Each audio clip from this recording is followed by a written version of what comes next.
There was an Indie World Direct this week. Let's talk about it. Now, I almost didn't cover the Indie World Direct, but I decided to watch it anyway, just to see what was up and coming in the indie space. And I saw some things that caught my eye. These are the top 5 games that I'm anticipating in 2023. My Time at Sandrock.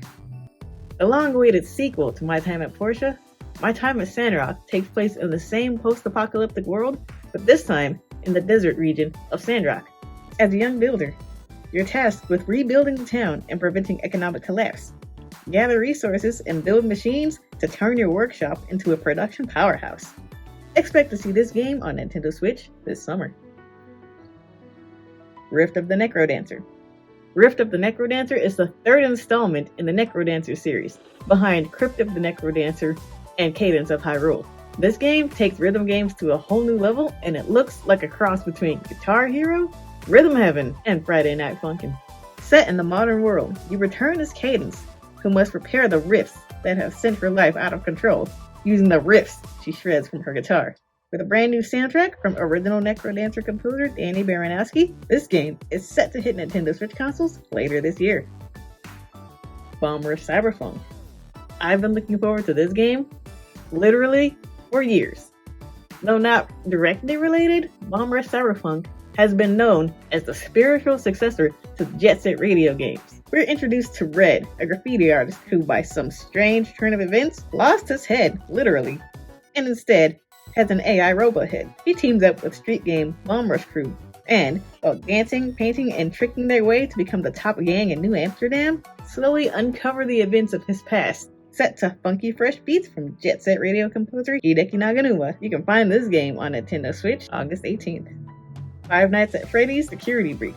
At this point, anyone who has wanted to play Five Nights at Freddy's Security Breach or has had some interest in it has either already played it or have already seen their favorite streamers tear it apart.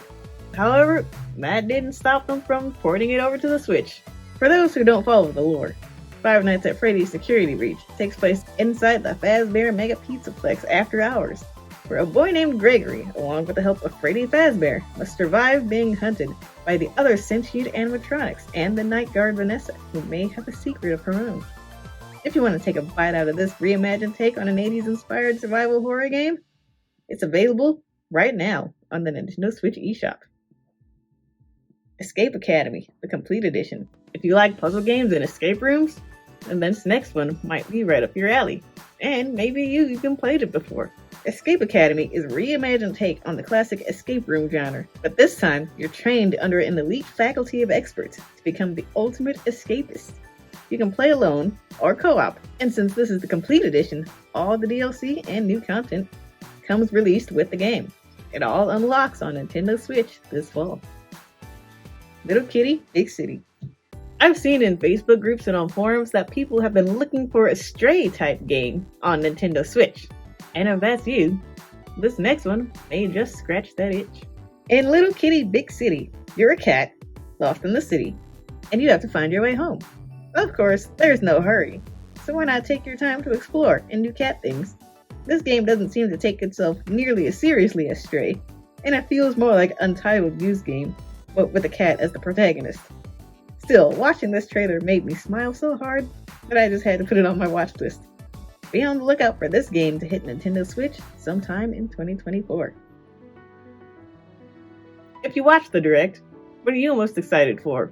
Or what were you hoping to see that wasn't announced? As always, thanks so much for watching. Don't forget to subscribe, and I'll see you in the next one.